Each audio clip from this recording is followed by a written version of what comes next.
Hi friends, welcome back to my channel. புதுசாக பார்க்குறவங்க மறக்காமல் சப்ஸ்கிரைப் பண்ணிக்கோங்க. மோஸ்ட் ஆஃப் நேற்றே நிறைய பேர் பார்த்துருப்பீங்க.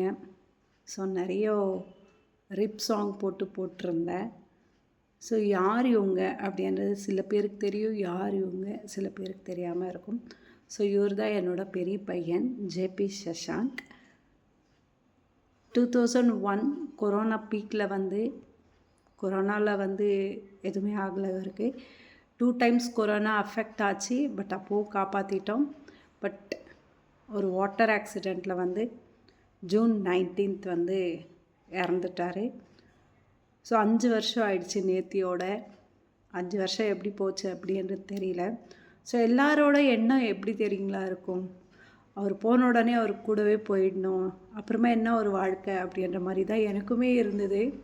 ஸோ எத்தனையோ வாட்டி அவர் போனால் அதே சேம் தண்ணிக்கிட்ட போய் நின்று நான் அவங்க கூட வந்துடுறேன்னு நிறைய வாட்டி நான் தண்ணிக்கிட்டேயே இறங்கியிருக்கேன். பட் அதுக்கு அடுத்து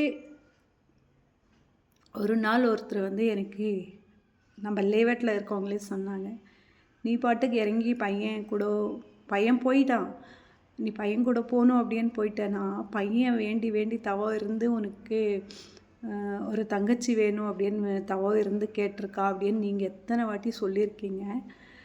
அந்த தங்கச்சியை உங்களை நம்பி தான் அவன் விட்டு போயிருக்கான். நீங்கள் பாட்டுக்கு போயிட்டீங்கன்னா அந்த தங்கச்சியை யார் காப்பாற்றுவா அப்படின்ற ஒரு வார்த்தையை எனக்கு புரிய வச்சாங்க. ஸோ அப்போ தான் எனக்கு புரிஞ்சுது, என்ன தான் என் குழந்தை என்னை விட்டு போனாலும் ஒரு பெரிய இன்னொரு பொக்கிஷத்தை விட்டு போயிருக்காரு. அவளுக்காக நான் வாழணும் அப்படின்ட்டு. ஸோ அதனால தான் இந்த வாழ்க்கை இந்த தொகையில் போயிட்டே இருக்குது. ஸோ எப்போவும் சரி இந்த நினைவு நாள் அன்றைக்கி ஹோட்டல் ஆர்டர் பண்ணி இது பண்ணுறதெல்லாம் நான் பண்ணவே மாட்டேன். என்னால் என்னென்ன முடியுமோ அவர் என்னென்ன சாப்பிடுவாரோ விரும்பி அது அத்தனையும் வீட்டிலே என்னோடய கையால் நான் செஞ்சு அவருக்கு படையல் போடுறேன். ஸோ இன்றைக்கி 50 பேருக்கு சாப்பாடு கொடுப்போம். எப்போதுமே இந்த 5 வருஷமாக அப்படி தான் பண்ணிகிட்ருக்கேன். ஸோ 50 பேருக்கான சாப்பாடு சமையல் நடந்துகிட்ருக்கு.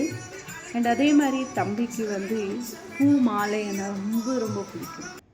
எங்கே போனாலும் சரி நாங்கள் காருக்கு பூ மாலை போட்டு போகணும் அப்படின்னு ரொம்ப ஆசைப்படுவார்.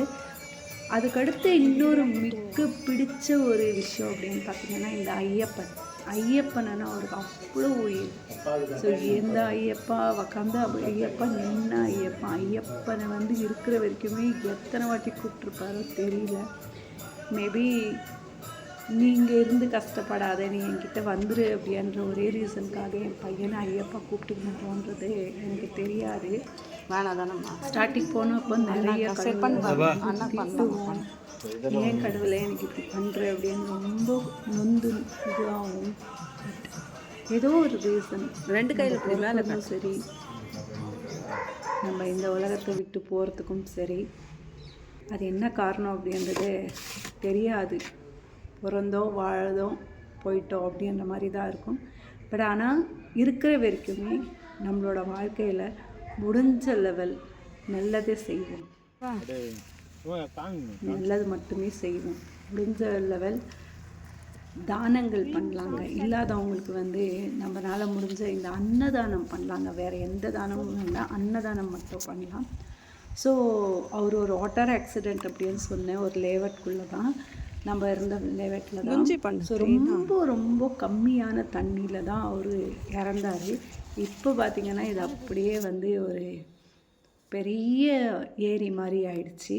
ஸோ இங்கேயுமே எப்போவும் இந்த 5 வருஷமும் இங்கேயுமே எடுத்துகிட்டு அவருக்கு பிடிச்சது எல்லாத்தையும் இங்கேயுமே வச்சு படைச்சி பூஜை பண்ணுற பழக்கம்தான். ஸோ இப்போ பார்த்திங்கன்னா கற்பூரம் ஏற்றுறதோ தேங்காய் உடைக்கிறதோ செய்யக்கூடாது அப்படின்னு சொல்லியிருந்தாங்க. பிகாஸ் மாமாவுக்கு இன்னும் 3 மாதம் ஆகலை. அதனால் வெறும் ஊதுவத்தி மட்டும் ஏற்றிட்டு அவர் விரும்பி சாப்பிட்ற எல்லா விஷயத்தையும் எடுத்துகிட்டு இங்கே ஒரு இலையில் போட்டு வச்சுட்டு பூஜை மட்டும் பண்ணிவிட்டு கிளம்பிடுவோம். எப்போவும் என் கூட அம்மா அப்பா அண்ணா பெரியப்பா சித்தப்பா அத்தை மாமா அப்படின்னு என் சுற்றியும் ஃபுல் ஆட்கள் இருப்பாங்க. என் பையன் பூஜையில் இந்த வாட்டி சூழ்நிலை யாருமே என் கூட இல்லை. ஆனால் என்னோட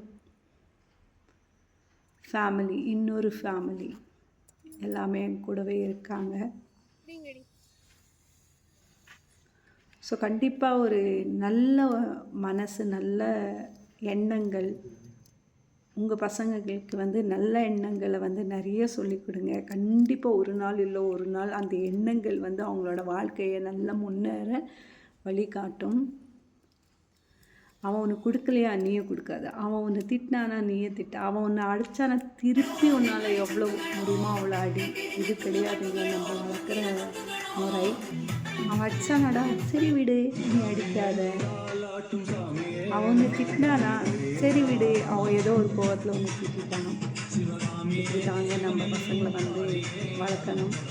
ஸோ 5 வருஷம் ஓடிடுச்சு.